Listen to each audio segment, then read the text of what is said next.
Hi, I'm John Decker with GolfSwing.com. Today we're going to talk about the Pitch Perfect scoring system. We're going to talk about pitching, and we're going to talk about loft versus effective loft on an uphill lie. It's very important to understand that when I get set up to the golf ball, I've always got to tilt my shoulders with the slope.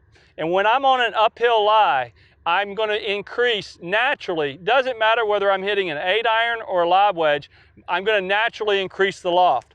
So for example, this is my lob wedge.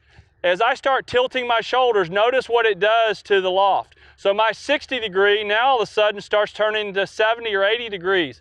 And one of the biggest mistakes that I see amateurs make on the golf course, it doesn't matter whether they're 5 yards off the green or whether they're 150 yards off the green. When they get on an uphill lie, they always choose the club that they would normally play from that distance. But you have to understand that effectively, I do not have a lob wedge here. In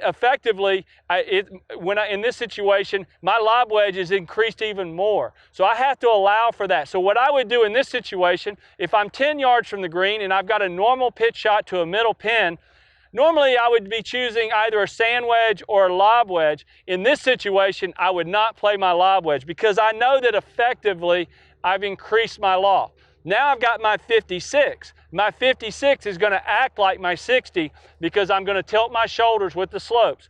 I'm going to go to position number 1. Feet are together. I'm going to go to position number 2 and open my left foot, and position number 3 and widen my stance. And I'm going to make some practice swings. And now I feel the resistance because I'm on the uphill lie.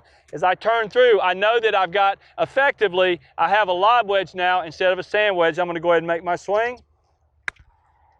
And I automatically hit a higher shot. So when you're on an uphill lie, a lot of times, especially when you've got to hit a longer pitch, go with the less lofted club and you're going to improve and you're going to get a lot better production out of that club than if you go with your more lofted. So remember, on the uphill lie, you go with less loft.